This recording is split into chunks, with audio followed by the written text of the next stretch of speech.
សំណាងយ៉ាងចំណាងដែលវាសនាបានងំអោយរូបខ្ញុំចាប់ចិត្ត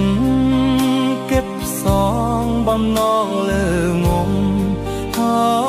កងពងធំថ្លើមជីវិតព្រោះក្លិនគូលាបជ្រាបសពប្រាណត្រជាក់ព្រាបាននឹងទឹកអមរិតកែវអើយសូមស្ងួននួននាងអាណិតស្រោចស្រមជីវិតដោយប្រណីរៀងសូមសច្ចាចំពោះមុខមានភ្នំសន្ទុកជាសាក្សីបើខ្ញុំមិនស្មោចំពោះស្រីសូមអ្នកប្រឡ័យខ្ញុំចោលទៅ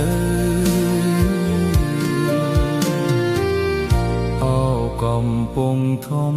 ជំរុំចិត្តសូមផ្ញើ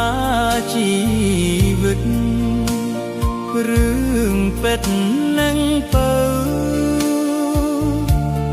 សូមស្ទឹងព្រៃប្រ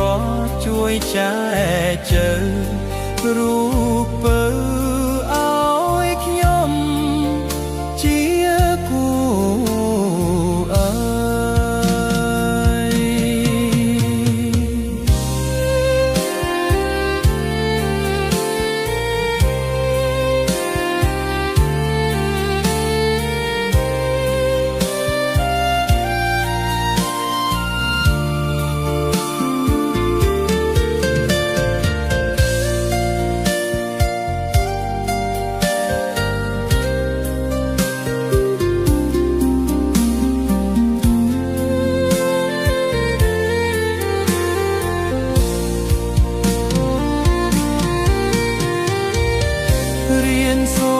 សច្ចាចំពោះមុខមានភ្នំសំទុកជាសាក្សីបើខ្ញុំមិនស្មោចំពោះស្រីសូមអ្នកប្រឡ័យខ្ញុំចោលទៅកំពុងធំជំរុំចិត្តសូមផ្ញើជីវិតរឿងពិតមិនទៅ